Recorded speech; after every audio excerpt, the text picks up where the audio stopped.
이 시간 빌립과 에디오피아 넷이라는 제목으로 말씀을 전하겠습니다. 하나님 복음의 역사는 믿음의 성도들을 통해 이루어지고 있습니다. 그것은 이 성경이 우리에게 전하는 것처럼 하나님의 복음의 역사, 다시 말해 본격적으로 우리가 사도행전의 그 말씀을 통해서 살펴보듯이 초대교회 때부터뿐만 아니라 오늘날 이 시대에서도 더 앞으로 주님께서 다시 오시는 그날까지 하나님께서는 하나님 자녀들을 통해 믿음의 성도를 통해 복음의 역사를 이루어 가십니다. 이 사실을 믿습니까?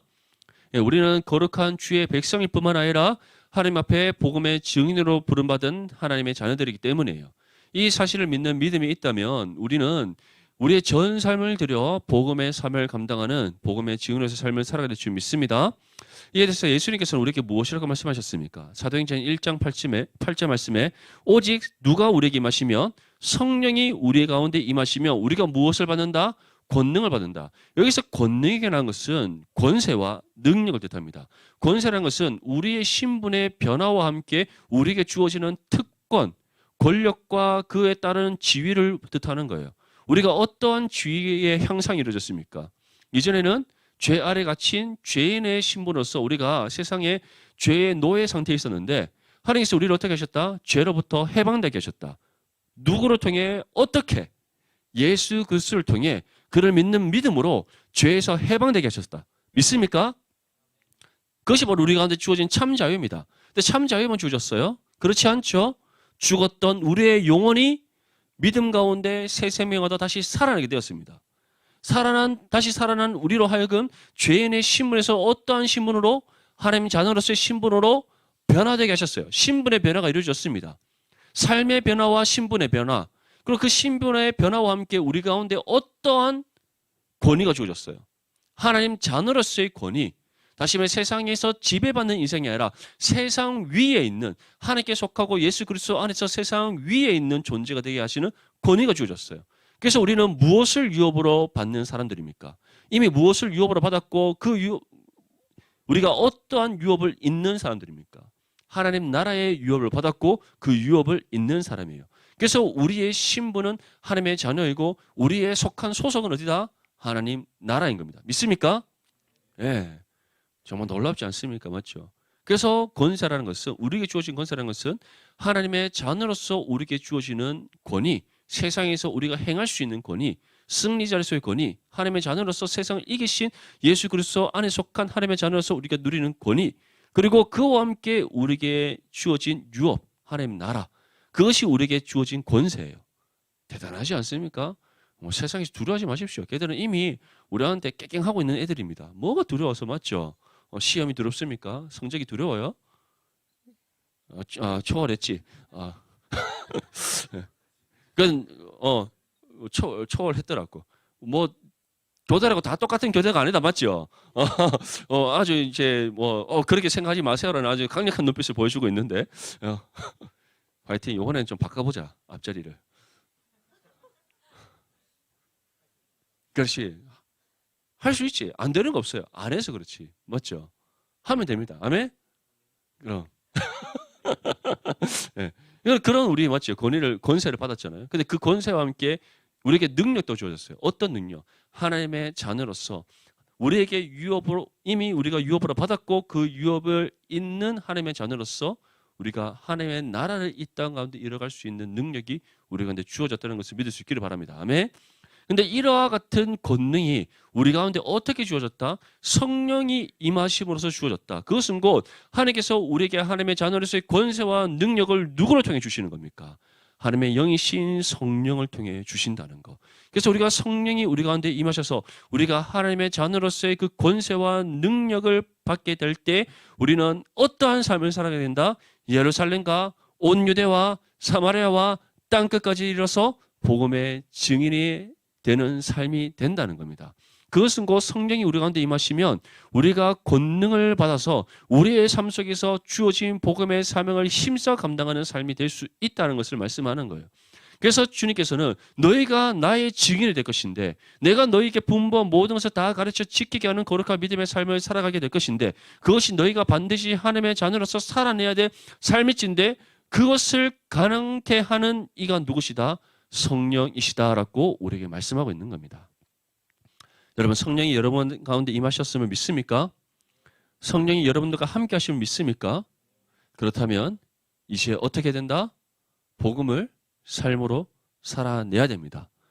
우리의 삶을 통해 하나님의 살아계심이 증거되어야 돼요. 그것은 다른 방법으로 이루어지는 것이 아닙니다. 말씀이 우리에게 전하시는 바 그 뜻을 따라 우리가 순종할 때 주님께서 말씀을 통해 어디로 가야 할지 보여주십니다. 그래서 우리가 그 길을 따라 순종하며 나아갈 때 하나님께서는 그러한 우리의 삶을 통해 하나님의 살아계심 증거되게 하시는 거예요. 그것을 조금 더 분명한 말로 표현을 하자면 그리스도의 향기가 우리의 삶을 통해서 발휘되는 겁니다. 오늘 우리가 마지막에 불렀던 찬양의 가사처럼 주님 말씀하시면 우리는 어떻게 한다? 나아가리라. 주님께서 말씀하시면 어떻게 한다? 멈춰서리라. 그것이 어떠한 삶이에요? 말씀에 지배받는 삶, 성령의 인도하심을 따라 살아가는 삶, 성령과 온전히 하나됨이 이루어서 하나님께서 말씀을 통해 우리에게 주시는 바 그 뜻을 따라 합당히 살아가는 삶이에요. 그것을 좀 더 표현을 쉽게 하면 복음과 삶의 일치를 이루는 삶입니다. 아멘? 그래서 우리 내년에 디모데의 표가 뭔지 아십니까? 시냇가에 심은 나무가 되자. 은혜가 기가 막히지 않습니까? 아멘? 그래서 우리가 철을 따라 열매를 맺고 그 잎사귀가 마르지 않는 형통한 삶이 되기 위해서는 어떻게 됩니까? 복음과 삶의 일치를 이루어야 한다. 그렇지. 그런 디모데가 되기를 간절히 소망합니다. 그것이 우리가 복음의 증인으로서 살아가는 첫 번째라는 거예요. 우리가 하나님 성령이 우리 가운데 임하셔서 그 하나님의 자녀로서의 권능을 받았다는 사실을 믿는다면 이제 살아내야지. 복음을 우리의 삶을 살아내고 또 우리의 삶으로 복음을 살아낼 뿐만 아니라 우리가 무엇을 전해야 됩니까? 이미 우리가 먼저 받았고 우리에게 주어진 복음의 진리를 담대히 전할 수 있어야 됩니다. 아멘. 그래서 성령께서는 우리 가운데 이 자녀로서의 하나님의 자녀로서의 권세와 능력을 주셨다. 이유가 무엇인가? 두 가지로 우리는 정의를 할 수 있습니다. 첫째는 복음의 증인으로서 살아가도록 하시기 위해서. 그렇죠? 복음의 증인으로서 살아가도록 하시기 위해서. 둘째는 죄악된 세상 속에서 믿음의 승리를 이루게 하시기 위해서입니다. 세상이 얼마나 혼탁합니까? 혼탁하지 않나요? 혼탁하죠. 시험의 연속이잖아요. 테스트의 시험도 있고 맞죠? 템테이션의 시험도 있습니다. 우리 민혁이는 테스트의 시험은 초월한 것 같고 템테이션 시험은 이겨내고 있을 거라 믿고 잘하고 있습니까? 잘하고 있는 것 같아요. 아니 민혁이가 상현이가 보았을 때 목사님 민욱이를 싫어해서 그런 게 아니라 오늘따라 민욱이가 너무 이뻐 보여서 내가 또 다 했을 때 칭찬하면 그렇잖아. 맞지? 아까 개인적 칭찬을 다 했으니까.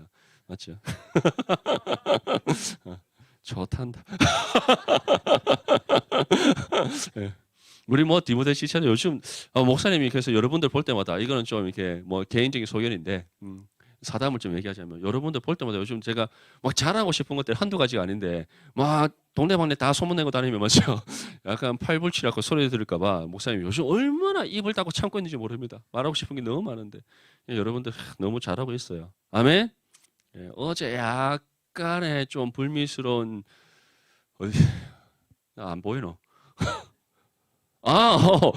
거기 있었구나. 그래, 불미스러운 일이 잠깐 있었지만, 내가 어제 밤에 잠깐 전화했거든. 전에 딱 전화하자마자 얼마나 완전 꼬리를 만 정도가 아니라 뭐 어쩔 줄 몰라갖고 막 당장에도 막 맞죠. 막 눈앞에 내가 나타날까봐 얼마나 두려웠는지 막 발발발발 떠는 목소리가 막 전화기 너머로 들려오더라고요. 그래서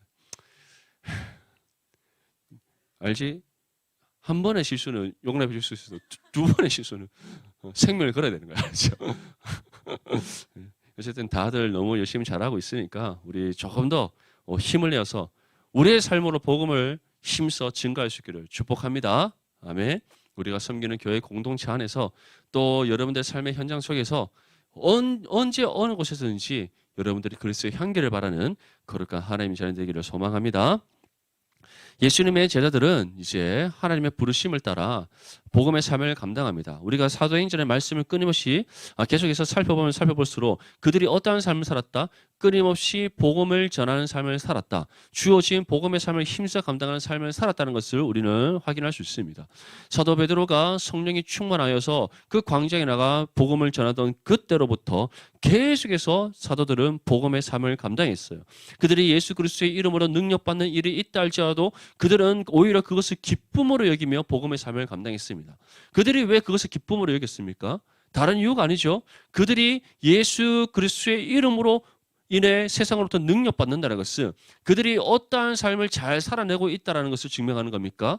복음의 증인으로서 삶을 잘 살아가고 있다는 것, 주어진 복음의 삶을 힘써 감당하고 있다는 것, 그들을 통해 영혼권의 역사가 일어나고 있다는 것, 그들을 통해 말씀의 반석 위에 교회가 든든히 세워져 가고 있다는 것에 대한 증거였기 때문에 그들은 오히려 기뻐했다는 거예요.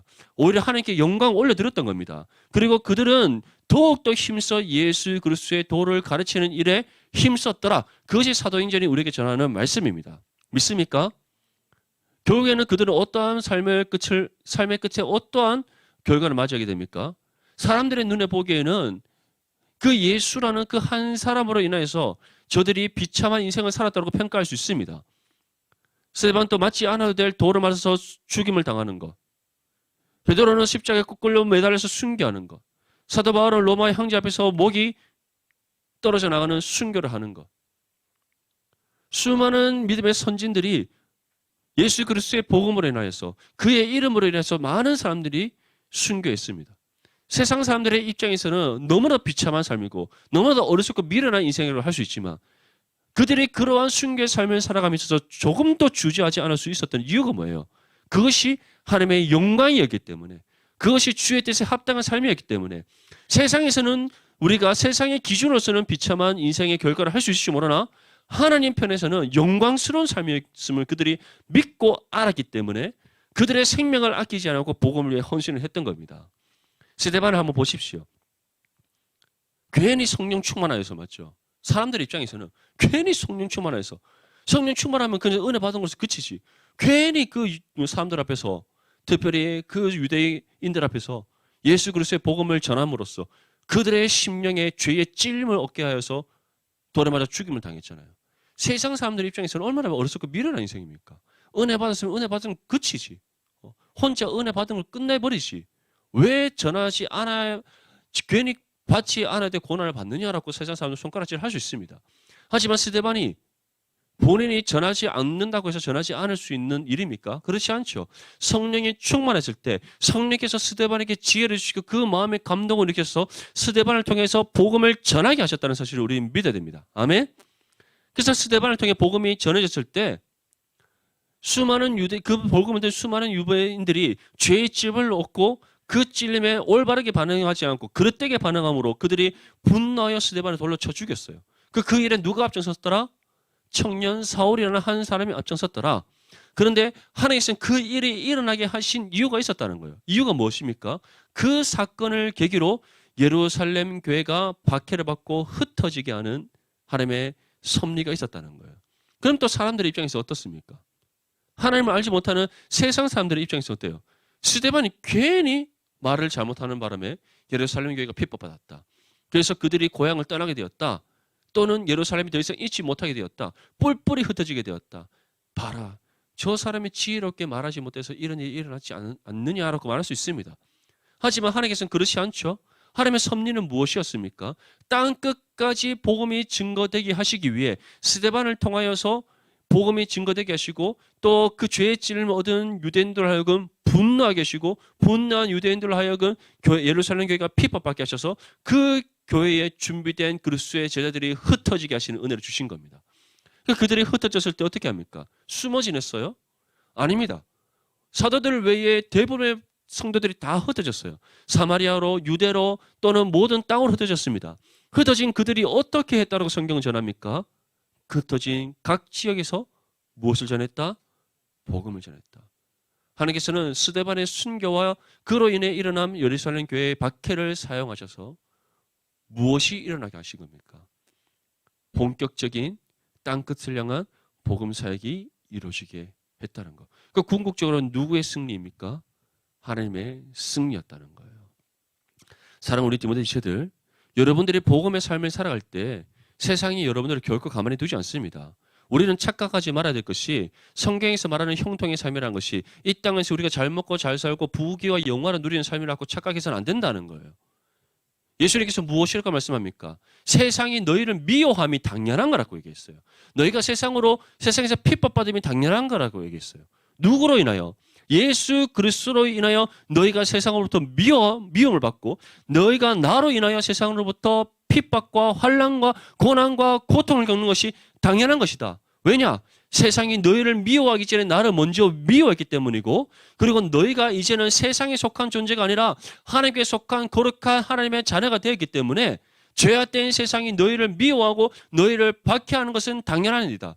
반대로 말해서 너희가 하나님의 자녀라고 말하지만 세상이 너희를 미워하지 않고 오히려 너희를 좋아하느냐? 너희를 가만히 내버려 두느냐? 너에게 어떤 환난과 고통이 없느냐? 돌아봐야 되는 거예요.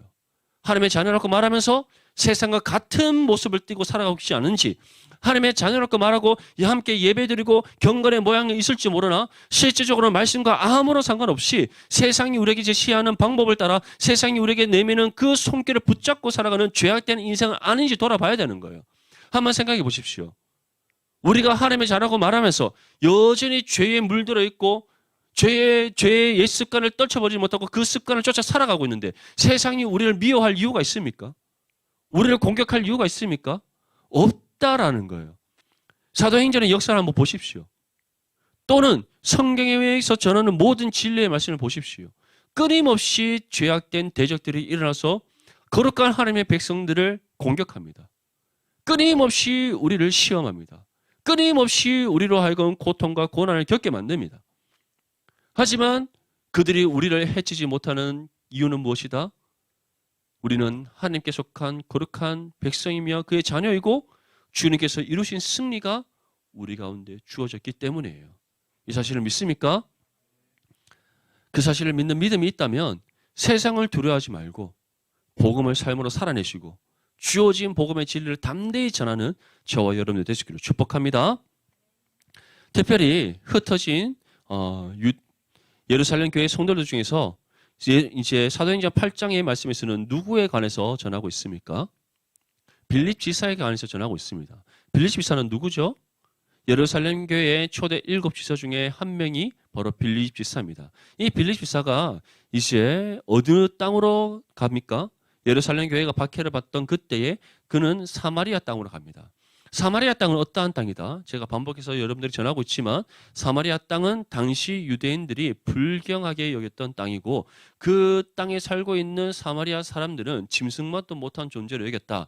그 이유가 바로 주전 721년에 아수르에서 북이스라엘이 멸망당했을 때 그 아수르가 펼쳤던 인종 혼합 정책주의로 인해서 북이스라엘에서 있던 모든 사람들이 그 이방 민족들과 다 혼합되어 버린 거예요. 한마디로 혼종이 되어 버린 겁니다.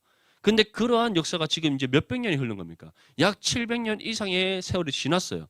그러니까 유대인들의 입장에서는 그 사마리아 사람들이 같은 민족으로 여겨질까요? 그렇지 않을까요?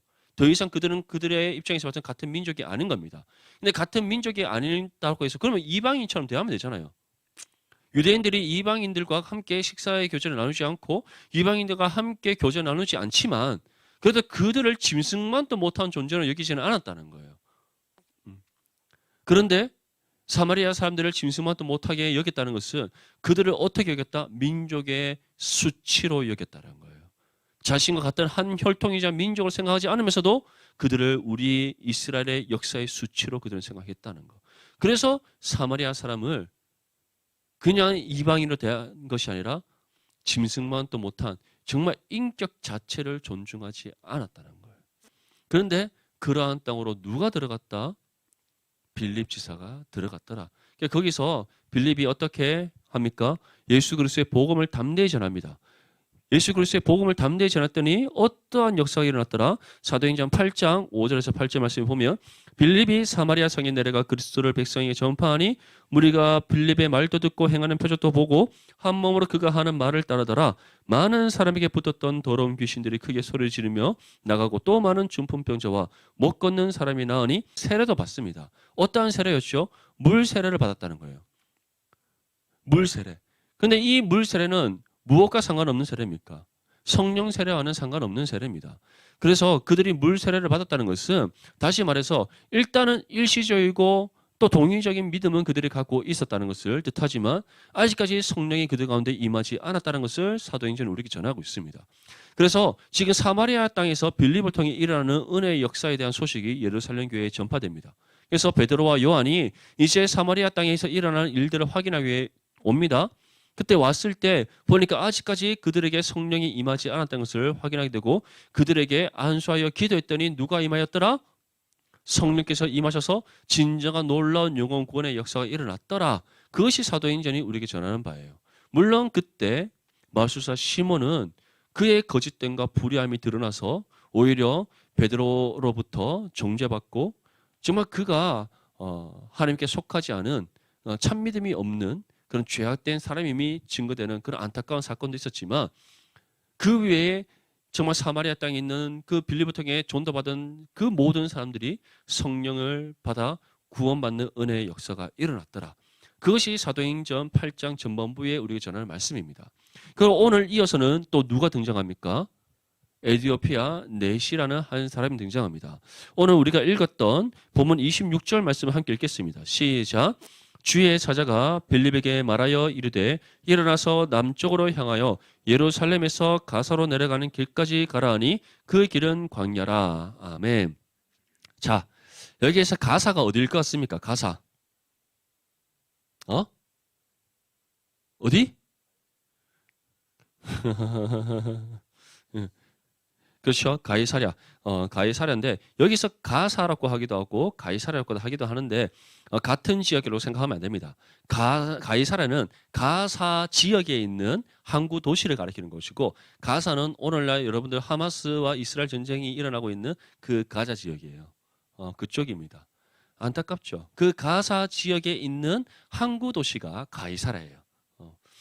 대표적인 도시죠. 근데 생각해 보십시오. 지금 빌립은 어디 있습니까? 사마리아 땅에 있죠. 그럼 사마리아 땅에서 이제 유대를 지나서 유다 광야에 이릅니다. 유다 광야에서부터 그 지중해 서쪽 해안가 지역이 가사 지역이에요. 거기까지 내려가라고 성령께서 말씀을 하십니다. 그런데 빌립은 어떻게 했다? 사실 얼마나 먼 거리입니까? 그렇죠? 지금 사마리아에서부터 가사 지역까지 간다는 것은 거의 사마리아 바로 위에가 갈릴리니까 지금 이스라엘 땅으로 봤을 때는 중북부 지역에서부터 최남단 지역까지 내려와야 되는 거예요. 가사 지역의 끝이 어디입니까? 이집트 접경 지역이잖아요. 거기까지 내려와야 된다는 거예요. 얼마나 먼 거리입니까? 지금처럼 차가 있는 것도 아니고 도로가 잘 되어 있는 것도 아니고 또 어느 땅을 지나가야 됩니까? 가사 지역을 가기 전에 예루살렘 밑에 있는 유대 광야를 지나가야 돼요. 사막을 지나가야 된다 이 말이에요. 얼마나 힘든 지역입니까? 그런데 빌립은 한순간에 망설임도 없고 망설임 없이 즉각적으로 순종하여서 가사 지역으로 내려갑니다. 그것이 우리에게 무엇을 보여줍니까? 주님 말씀하시면 어떻게 하라? 순종하라. 하나님께서 우리에게 말씀의 뜻을 밝혀 보여주시면 어떻게 하라? 순종하라.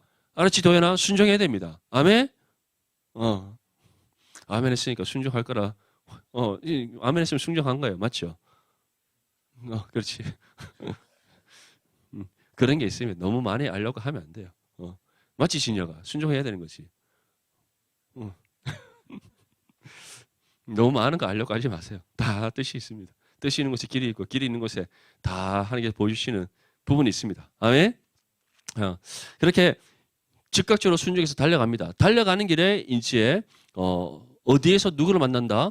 유대 광야에서 에디오피아 내시를 만난다. 그래서 본문 27절에서 28절 말씀에 보면 일어나 가서 보니 에디오피아 사람 곧 에디오피아 여왕 간다게의 모든 국고를 맡은 관리인 내시가 예배하러 예루살렘에 왔다가 돌아가는데 수레를 타고 선지자 이사야의 글을 읽더라라고 말씀하고 있어요.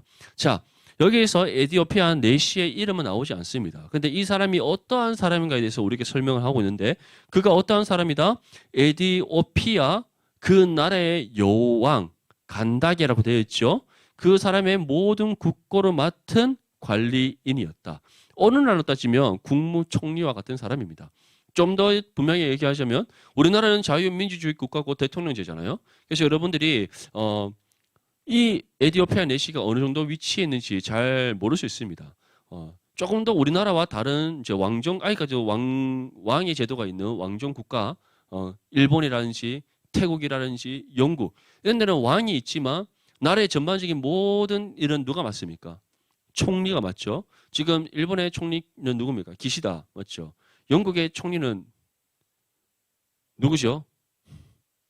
모르겠다. 어쨌든 한 사람 있잖아요. 어쨌든 있고 태국에도 총리가 있잖아요, 맞죠? 그 뭐지 아주 여자분 오랫동안 총리하고 계신 분 있잖아요. 이처럼 이 왕이 있지만 왕을 대신하여 나라의 모든 것을 관리하는 사람. 성경에는 이런 사람이 구약에도 한 명 등장합니다. 애굽의 총리였던 사람 누굽니까? 요셉. 다시 말해 요셉과 같은 위치에 있던 사람이 바로 이 에디오피아 넷이었다. 그런데 여기 보면 에디오피아 여왕 간다게라고 되는데 이 간다게는 사람의 이름이 아닙니다. 자, 애굽의 왕의 칭호가 무엇이죠? 바로죠. 그리고 로마 황제의 칭호는 가이사입니다. 네로 가이사, 누구 가이사? 가이사라는 것이 왕의 칭호입니다. 이 간다게라는 것도 에디오피아 왕의 칭호입니다. 그래서 에디오피아 여왕 간다게로 해서 이 간다게가 사람 이름이 아니라 에디오피아 왕의 칭호를 가리켜서 간다게로 합니다. 이처럼 그 여왕의 모든 국고를 맡아서 관리하는 사람이 바로 이 에디오피아 넷이 유대 광야에서 만난 그 사람이었다는 거예요. 근데 이 사람이 어디에 갔다가 예루살렘에 갔다가 예루살렘에 간 이유가 무엇이다? 예배하러 갔다. 맞죠? 예배하러 갔다는 것은 이 에디오피아 넷이가 어떠한 연유로 유대 교인이 되었는지는 알 수 없지만 이 에디오피아 넷이가 유대 교인으로서 예루살렘에 가서 예배를 했다는 겁니다. 예배를 드렸다는 거예요. 그리고 이 시에 다시 자신의 고국으로 돌아가는데 누구의 글을 읽고 있더라? 선지자 이사야의 글을 읽고 있더라는 겁니다. 이것이 우연일까요? 아니죠. 그가 지금 이 시기에 예루살렘에 예배를 갔다가 돌아가는 것, 그리고 돌아가는 길에 선지자 이사야의 글, 특별히 이 땅에 오실 메시아에 관한 모든 메시아에 관한 예언이 가장 많이 수록되어져 있는 그 선지자의 글이 이사야서입니다. 그 이사야의 글을 읽고 있었다는 것. 이 모든 것이 하나님의 그 섭리와 예비하심이 있었다는 사실을 우리는 기억해야 됩니다. 그때 하나님께서는 그 에디오피아 내시를 위해서 누구를 보냅니까? 빌립 지사를 보냈다는 거. 사랑하는 성도, 우리 사랑하는 모든 디모데 지체들, 모든 복음의 역사의 중심에는 누가 계십니까? 하나님 계십니다. 전도의 문은 누가 열어주십니까? 하나님께서 열어주십니다. 전도의 기회는 누가 얻게 하십니까? 하나님께서 얻게 하십니다. 그렇다면 우리를 통해 지금 하나님께서 전도의 문을 열어주시고 그 기회를 주셨을 때 그 문과 기회를 열어주셔서 만나 계신 그 사람에게 우리가 전해야 될 복음을 알려주시는 분 누구십니까? 하나님이십니다. 그리고 우리가 복음을 전할 때 그 복음의 진리 가운데 역사하시는 분은 누구십니까? 하나님이시라는 거. 모든 것이 하나님의 주권과 섭리 가운데 이루어진다는 것을 기억해야 됩니다. 우리는 단지 무엇을 불과하다? 복음의 도구이자 통로에 불과하다는 사실을 기억해야 됩니다. 우리가 하는 것이 아니에요. 우리는 순종할 뿐입니다. 우리는 행할 뿐입니다. 그 가운데 역사하시는 분은 하나님의 사실을 믿을 수 있기를 축복합니다. 우리 어제 어떤 한 지체가 캠퍼스에 전도하러 간다고 얘기를 하더라고요. 전도하러 가보면 전도가 쉽습니까? 어렵습니까? 어렵죠. 특별히 요즘 저 때는 조금 쉬웠어요. 왜냐? 워낙에 또 우리 때는 막 부흥 2000 맞죠? 부터 시작해서 갑자기 웃는데 세월 옛날 호랑이 담배 피우는 시절 때 얘기입니다. 좀 잘 들어봐 주세요. 바야흐로 23년 전에 22년 전에 내가 2001학번이니까 01학번이니까 22년 전에 우리 때만 해도 캠퍼스에서 복음을 전하는 것은 당연한 거였어요. 얼마나 당연했냐? 여러분들 이제 내년에 3월 때 되면은 동아리 막 홍보하잖아요. 그러면은 가장 인기가 많은 부스가 선교단체 부스예요. 놀랍죠. 제 때는 경북 때는 CCC가 가장 많았어요. 경북 때 CCC가 200명이 넘었어요. 놀랍죠. 그래서 나 경북 때 CCC 순장 캠프 새학기 시작하지 2월 말에 하잖아요. 갔는데 리더만 70명이 와 있더라고. 와, 진짜 놀랐었어요. 회원이 200명이 넘어가니까 진짜 놀랍죠. 그리고 영남대 IBF, 그 당시 때 영남대 IBF는 전체 새벽마당에 그 새벽 아침 기도회라고 있어요. 그 영대 그 인문관 앞에서 하는 그 새벽 기도회가 그 기도회가 있는데 6시 반인가 7시에 했던 걸 기억이 나요. 그때 이제 첫 수업 시작하기 전에 모여서 찬양하고 기도하고 그래서 이제 하루의 일과를 시작하는데 거기에 나오는 친구들만 한 200~300명이고 실제적으로 영남대 IBF 안에서 정기적으로 활동하는 회원 수가 600명이 넘었어요. 전국에서 두 번째를 컸어요. 영남대 IBF가. SFC는 우리는 이제 그래도 좀 수가 좀 적으니까 영남대 중심으로 이제 우리가 그 경산 남부 지역이라 해요. 그 자인 뭐 모르겠죠. 자인 뭐 영남대 중심으로 그 밑쪽에 있는 동네에 있어요. 그래서 영남대학교, 대구미래대학교, 대신대학교, 뭐 한의대학교 뭐 등등등 이렇게 대학교가 있는데 그 대학교가 연합해서 우리가 모임을 해요. 우리 몇 명 할게. 그 남부 지역 SFC 영남대만 70명이 있었어요. 그리고 뭐 우리 학교도 한 30명 되고 뭐 다 하니까 우리 다 모으면 한 300명 넘었거든. 지금은 생각할 수 없는 숫자죠. 맞죠? 복음 전하는 거 학교에서 허용해 줍니까? 맞죠? 뭐 복음 전하더라도 사실적으로 학교에서는 그걸 뭐 그렇게 썩 반기지 않잖아요. 특별히 학교가 인정하는 기독교 동아리가 뭐 동아리 모집을 한다든지 솔직히 동아리 모집을 핑계로 전도를 하는 거잖아요. 그렇게 하는 것이 우리가 실제로 복음 전합니다 하면서 거리 전도하고 개인 1대1 전도하면 다 학교에서 제재하잖아요. 우리는 그렇지 않았어요. 학교 막 학식 식당에서 밥 먹다가도 막 전도하고 밥 바깥에 막 그냥 전도지를 막 뿌렸어요. 이렇게. 아무런 제재가 없었어요. 학교에서 우리가 무슨 이제 뭐 뭐 경산 지역 전체 대학 캠퍼스 모여서 연합 막 집회하고 뭐 이런 거. 작년에 우리 김동희 목사님 오셨을 때 뭐 그런 얘기 했잖아요. 학교에서 장소 빌려주는 거 이런 데 제재 하나도 없었어요. 오히려 기독교 동아리가 막 활발하게 이루어지면 이루어질수록 캠퍼스가 정화가 되니까 학생들이 딴짓 안 하고 술 안 먹고 맞죠. 뭐 나쁜 짓 안 하고 학교가 막 건전해지니까 적극적으로 밀어줬었어요. 근데 오늘날은 어떻습니까? 너무 어렵죠. 너무 힘들잖아요. 근데 분명히 기억하십시오. 하나님께서는 만나게 하시는 축복이 있습니다. 하나님께서 전도의 문을 열어주시는 은혜가 있습니다. 전도를 전할 기회를 주시는 은혜가 있습니다. 그 기회의 문과 장이 열렸을 때 우리를 통해 복음이 증거되게 하시는 하나님의 은혜의 역사가 반드시 임한다는 사실을 믿을 수 있기를 축복합니다. 그때 우리가 가져야 될 것은 무엇이겠어요?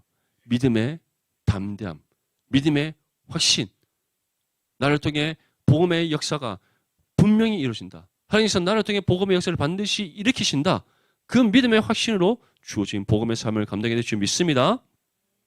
자, 이제 빌립이 에디오피아 네시아에게 다가갑니다. 다가갔던 이유는 성령께서 빌립에게 이렇게 말씀하셨어요. 그에게 가까이 다가가라. 그래서 빌립은 성령의 말씀에 순종하여서 그 수레에 타고 있는 에디오피아 네시아에게 막 달려갑니다. 달려가서는 무슨 글을 읽고 있느냐라고 묻습니다. 그랬더니 그가 선지자 이사야의 글을 읽고 있는데 나를 지도해 주는 사람이 없어서 이 글의 내용이 무엇인지 내가 알지 못합니다라고 고백을 해요. 그랬더니 이제 빌립이 그렇구나 하면서 이런저런 대화를 하는데 에디오피아 네시가 자신의 수레에 올라타라고 얘기합니다. 자, 한번 생각해 보십시오. 빌립이 뭐 지금 저처럼 이제 정장 입고 아주 깔끔하게 이렇게 딱 차려입고 이제 빌립한테 딱 가서 뭐 에디오피아 네시한테 가서 제가 예루살렘 교회의 빌립 집사인데 이렇게 소개를 했겠어요? 아니겠죠. 지금 빌립이 사마리아에서부터 지금 유대 강야까지 얼마나 빠르게 달려왔겠습니까? 말을 타고 왔는지 걸어서 왔는지 뛰었는지 알 수는 없지만 정말 그가 성령의 인도하심에 따라 막 가사까지 가기 위해서 열심히 달려왔다는 거예요. 그러한 빌립의 모습은 어땠습니까? 맞죠? 초라하기 짝이 없겠죠. 나그네의 모습이었다 이 말이에요. 근데 에디오피아 내시는 어떻습니까? 지금 에디오피아 내시가 타고 있는 수레가 우리가 지금 보통 옛날에 사극 같은 데 보는 그런 수레겠어요? 아니겠죠. 여기서 말하는 수레는 에디오피아 내시가 타는 수레는 다시 말해 그 나라의 총리가 타는 수레. 아주 화려하고 자신의 모든 권위를 다 상징하는 그 수레를 타고 있었어요. 근데 그 수레 앞에 함부로 빌립이 다가갈 수 있습니까? 그 수레 곁에 수레 안에 뭐 에디오피아 내시 혼자만 있었겠어요? 그 수레가 움직일 때는 이 에디오피아 내시를 호위하는 수많은 병사들도 함께 있지 않았겠습니까? 그런데 성령께서 어땠다? 빌립이 다가가는 데 있어서 그 어떠한 가로막힘이 없게 하신 은혜가 있었다. 그리고 무엇보다 에디오피아 내시가 직접 누구의 수레에 자신의 수레에 빌립이 올라타게 권했다는 겁니다. 또 올라타서는 이제 어떻게 합니까? 빌립이 이 선지자의 이사야의 글을 내용을 알려줍니다. 우리 본문 32절에서 35절 말씀까지 함께 읽겠습니다. 시작. 읽는 성경 구절은 이것이니 일러스되 그가 도살자에게로 가는 양과 같이 끌려갔고 털 깎는 자 앞에 있는 어린 양이 조용함과 같이 그의 입을 열지 아니하였도다. 그가 굴욕을 당했을 때 공정한 재판도 받지 못하였으니 누가 그의 세대를 말하리요. 그의 생명이 땅에서 빼앗김이로다 하였거늘 그 내시가 빌립에게 말하되 청컨대 내가 묻노니 선지자가 이 말한 것이 누구를 가리킴이냐 자기를 가리킴이냐 타인을 가리킴이냐 빌립이 입을 열어 이 글에서 시작하여 예수를 가르쳐 복음을 전하니. 자, 지금 에디오피아 내시가 읽고 있던 이 성경 구절은 선지자 이사야의 글에 있는 말씀이 있어요.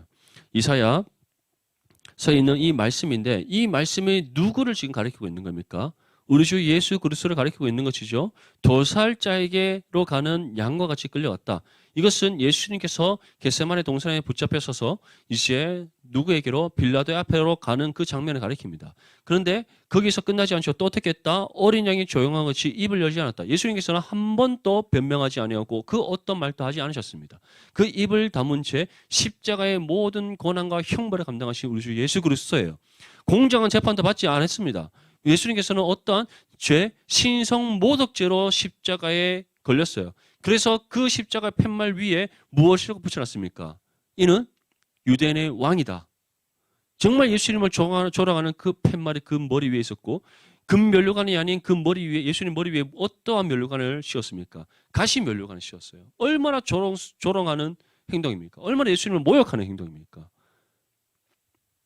그리고 예수님께서 십자가 죽음을 통해 생명을 빼앗겼다. 근데 이 모든 것이 무엇이다? 이 땅에 오신 메시아가 우리의 모든 죄를 감당하시는 그 은혜의 역사였다. 그 말씀의 진리의 뜻을 빌립 지사가 지금 누구에게?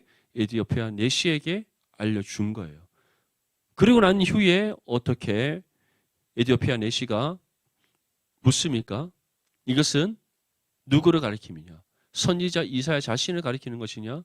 아니면 다른 사람을 가리키는 것이냐? 그래서 빌립 지사는 이 말씀의 진리의 내용을 가르치면서 이 글에서 시작하여 누구의 복음을 전했다? 예수 그리스도의 복음을 전했다. 사랑하는 우리 디모데 지체들, 우리가 복음을 전할 때는 내가 경험한 은혜의 경험을 토대로 전해야 됩니까? 아니면은 말씀이 우리에게 전하고 있는 진리를 토대로 전해야 됩니까? 분명히 기억하십시오. 말씀의 진리를 토대로 전해야 됩니다. 먼저는 말씀이 우리에게 전하는 복음의 진리를 있는 그대로 전해야 돼요. 그러면 그 사람들이 묻습니다. 너는 이 진리에 대해서 경험이 있느냐? 깨달음이 있느냐? 너는 어떠한 이유로 이 복음의 진리가 분명한 진리라고 나에게 전하느냐? 그때 우리가 만난 하나님에 관해서, 우리가 경험한 예수 그리스도의 은혜에 관해서, 우리의 삶 가운데 일어난 성령의 역사에 대해서 우리는 전해야 되는 거예요. 결코 우리의 경험이 우선되어서는 안 됩니다. 복음의 진리가 항상 우선되어져야 되고 그 진리가 우리 가운데 어떻게 하나님의 은혜 가운데 역사했는지가 그 이후에 따라가야 되는 거예요. 사도행전은 분명하게 그 순서를 우리에게 보여주고 있습니다. 원하기로는 우리 모든 디모데 지체들이 늘 말씀과 기도에 깨어져서 말씀의 지혜가 충만하여 그 진리를 담대히 때를 따라 전할 수 있는 하나님 자녀들 될 수 있기를 축복합니다. 그리고 여러분들에게 누군가가 물을 때 너가 전한 그 진리는 너의 삶 가운데 어떻게 경험되었느냐, 너는 어떻게 그것을 깨닫게 되었느냐, 너의 삶 가운데 어떻게 역사했느냐 말할 때 이 은혜의 경험과 이 은혜의 깨달음과 이 은혜의 증거가 충만하여서 정말 많은 사람들에게 다양하게 증거할 수 있는 복음의 증인들이 될 수 있기를 축복합니다. 이 예수 그리스도의 복음의 진리를 들은 에디오피아 내시는 다음과 같이 반응합니다. 본문 36절 말씀에 길 가다가 물 있는 곳에 이르러 그 내시가 말하되 보라 물이 있으니 내가 세례를 받으면 무슨 거리낌이 있느냐. 이 말씀은 단순히 물 세례 받고자 에디오피아 내시가 청했다는 것으로 생각하면 안 됩니다. 지금 이것은 복음의 진리를 듣고 난 이후에 에디오피아 내시가 보여주고 있는 믿음의 반응이에요. 어떠한 믿음의 반응입니까? 나는 세례 받음에 있어서 아무런 거리낌이 없는 사람이다. 그 말은 곧 내가 너가 전한 복음을 듣고 내가 예수 그리스도만이 나의 참된 구원자 되심을 내가 믿게 되었다. 내가 진정으로 하나님으로부터 구원받았음을 내가 확신한다. 그 믿음의 고백을 드리는 거예요. 그렇다면 지금 에디오피아 내시에게 누가 역사하신 겁니까? 성령이 역사하셨다는 거. 성령이 임하셔서 지금 이 신앙의 고백, 이 믿음의 고백을 하게 했다는 사실을 믿어야 돼요. 그럼 지금 에디오피아 내시가 받는 이 세례는, 이 물세례는 무엇을 확증하는 겁니까? 그가 참 믿음을 소유한 구원받은 하나님의 자녀됨에 대한 확증의 사건으로 우리에게 주어지고 있는 거예요.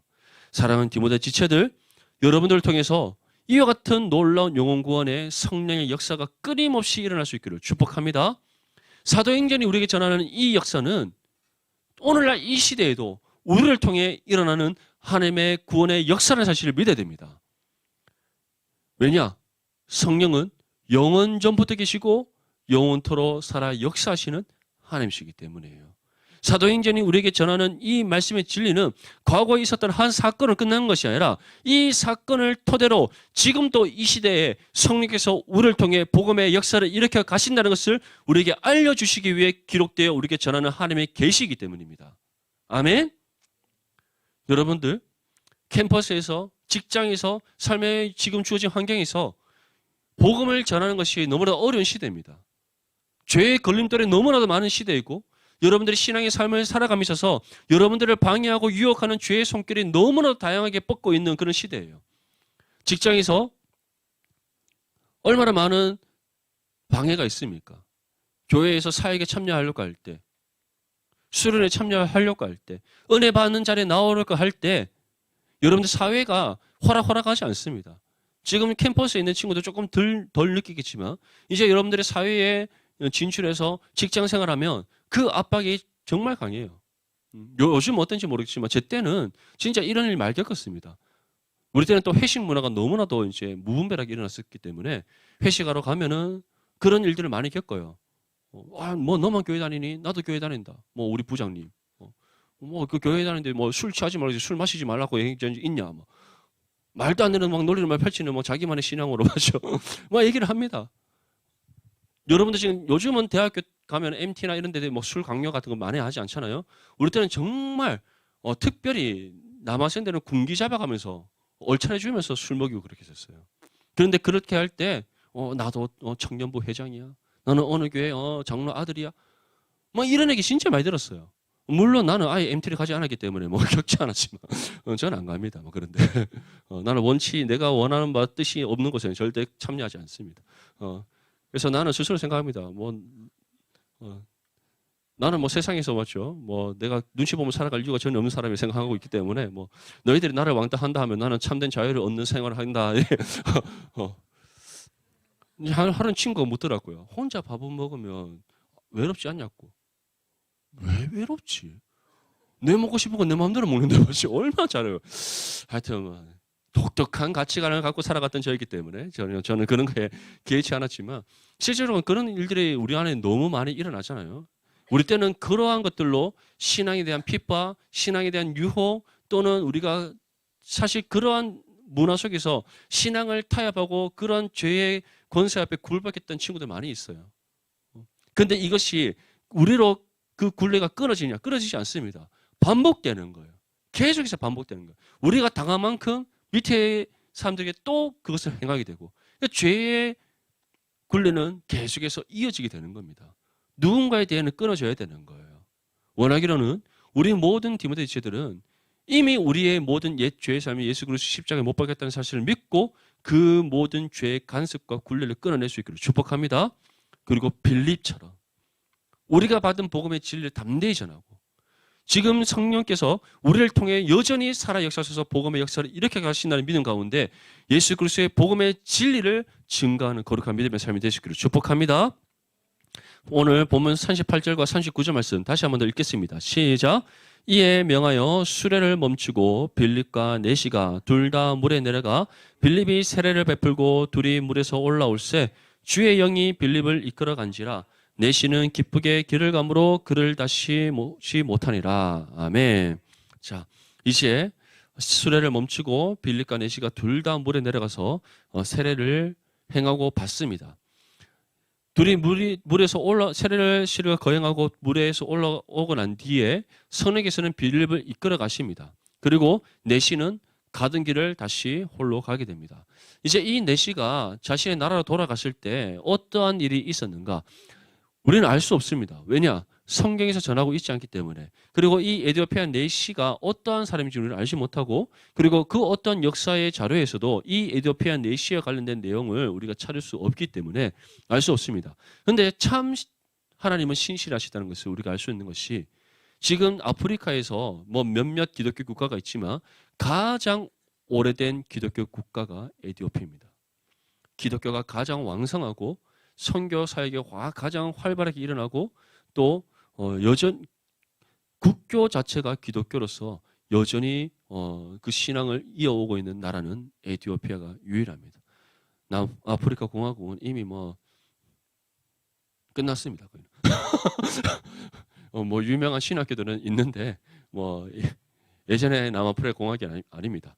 그래서 너무나도 안타깝고, 어쨌든 에티오피아는 여전히 가장 아프리카 그 대륙에서 가장 오래된 기독교 국가로 존재한다는 것. 그것이 우리에게 무엇을 증명해 주는 거예요? 에티오피아 내시 한 사람에게 임한 성령의 역사, 복음의 역사일지 모르나 그 한 사람을 통해서 오늘날의 에티오피아가 있게 한 하나님의 은혜가 있다는 사실을 믿을 수 있기를 축복합니다. 제가 학교 다닐 때 또는 직장 생활을 처음 하던 그때에 참 많은 일들이 있었어요. 사회적으로 많은 일들이 있었습니다. 제가 대학교 1학년 올라갔더니 9.11 테러가 터졌어요. 내 대학교 1학년 2학기 때. 그래서 정말 뭐 세계 정말 오는 줄 알았습니다. 뭐 전쟁이 막 끊이지 않고 뭐 중동 지역에 계속 전쟁이 일어나니까 유가가 막 폭등하기 시작하고 기름값이 1리터당 2,000원씩 올라가는 그 시대를 아십니까? 상상이 안 되죠. 그런데 그때 참 우리나라에 어떤 한 사람이 신나를 발견해서 또 때를 따라 도와오시는 하나님의 은혜가 있었습니다. 물론 그 불법이지만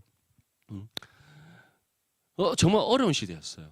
어려운 시대인 만큼 또 사회적으로 혼란스럽고, 그 혼란스러운 문화를 틈타서 세상에 쥐약된 권세가 캠퍼스와 직장과 우리 사회를 얼마나 뒤흔들었는지 모릅니다. 그래서 기독교는 우리나라의 그 개신교 교인들의 수는 폭발적으로 계속해서 성장하고 있는 가운데 있을지 모르나, 실제적으로는 교회가 점점 더 세상으로부터 영향을 잃어가고 있는 안타까운 상황 속에 있었어요. 그런 가운데 우리가 어게인 1907을 외치면서 2007년 평양 대부흥의 운동이 다시 이 시대에 일어나기를 소망하며 우리가 막 그 부흥 운동을 펼쳤어요. 그래서 사실 그 부흥 운동을 통해서 기독교가 다시 회복되어지고, 다시 우리가 정결과 순결을 회복하는 그런 잠깐의 은혜가 있었습니다. 그래서 우리가 이제 그 다음을 정말 우리가 소망하며 힘차게 달려가려고 하는데 2008년에 4대 금융 위기가 터졌습니다. 미국에. 경제적으로 불황기가 치솟고, 또 우리나라에서는 또 정치적인 혼란이 있었죠. 4대강 뭐 사업과 관련해서 많은 어려움들이 있었습니다. 그런 것들이 반복되면서 교회는 뭐 정치적으로도 개인 영향력도 받게 되고, 또 사회적인 영향도 받게 되고, 경제적인 영향도 받게 되고, 그 영향의 중심에 누가 가장 큰 피해를 입었느냐? 청년 세대가 피해를 입었어요. 제가 딱 이제 대학 졸업하고 사회초년생 나갈 때였어요. 그런 시기를 저희는 겪었습니다. 그런 시기 가운데 수많은 청년들이 교회를 떠났어요. 그렇게 열심으로 교회를 섬기던 많은 청년들이 교회를 떠났어요. 지금 또 뭐 하고 있는지 모릅니다. 그때 우리가 가장 많이 들었던 얘기가 뭔지 아십니까? 더 이상 교회에 미래가 없다. 이대로 갔다가 한국 교회에 미래가 없다. 그때부터 저희가 들었어요. 근데 저는 그때부터 분노하기 시작했습니다. 하나님, 아니 성령이 살아 역사하시고, 성경이 사도행전의 말씀을 통해서, 또는 그 외에 이 성경 66개의 모든 말씀을 통해서 영원전부터 살아계시고 영원전부터 살아계시고 영원토록 살아계신 하나님께서 주님 다시 오시는 그날까지 복음의 사역이 끊이지 않게 하시고, 이 복음의 역사가 우리를 통해 지금 또 역사하신다는 사실을 전하고 있는데 왜 이런 말들을 할까라는 저는 생각을 했습니다. 근데 지금 그때로부터 15년이 지났어요. 어떻습니까? 우리나라의 한국교회 다음 미래의 소망이 없습니까? 없어요. 그렇지 않죠. 수는 이전보다 우리가 뭐 미약해지고 있다고 생각할 수 있지만 그거는 교회만의 문제가 아니에요. 이 나라의 문제입니다. 애가 없는데 뭐 어쩌라는 거예요. 뭐 아니면 여러분들 빨리 결혼해서 뭐 한 가정 다 5명씩 낳을 수 있기를 축복합니다. 아멘. 뭐 이때 아멘 크게 해야지. 나는 이미 지났으니까. 여러분들 안에까지 오지 않았죠. 기회가 있잖아요. 나는 이미 지났어. 나는 어쩔 수 없어요. 뭐. 여러분들이 기회가 있으니까. 한 가정당 5명씩 부스부스 이제 나오고 이렇게 돼가지고 이럴 수 있게 축복합니다. 아멘. 우리 하면 되지. 기독교부터 맞죠. 이렇게 하면 되지. 분명히 기억하십시오. 여러분들이 교대에 갖는 거, 영산대 갖는 거, 부산대 갖는 거, 동의대 갖는 거, 동아대 갖는 거, 동인과학대 갖는 거, 경성대 갖는 거, 부경대 갖는 거, 또 어디입니까? 또 신라대 갖는 거, 또 동서대학교 갖는 거, 이 다 하나님의 역사입니다. 어떠한 역사예요? 여러분들이 그곳에 보내신 하나님의 역사고, 빌립을 그 가사 지역에 보내면서 유대 강야에서 에디오피아 내시를 만나게 하신 하나님처럼, 하나님의 역사처럼 여러분들 각 캠퍼스에 보내신 하나님의 뜻이 있다는 거. 여러분들을 통해 만나게 하시고 복음을 듣게 하시기 위해서 예비하신 영혼이 있다는 사실을 믿으시기를 축복합니다. 여러분들이 속한 직장도 마찬가지입니다. 그곳에 여러분들을 보내신 이유가 있어요. 인천 아파트에 보내신 이유도 있는 거고, 저쪽에 월전 쪽에 보내신 이유도 있는 거고, 아까 같이 맞춰 녹산동 보내신 이유도 다 있는 거예요. 다 그곳에 보내신 이유가 다 있습니다. 어떤 이유겠어요? 그곳에 여러분들을 통해 만나게 하실 영혼이 있다라는 거. 그 영혼에게 여러분들 통해 복음을 전하게 하시고자 하시는 하나님의 뜻이 있다는 사실을 믿으시기를 축복합니다.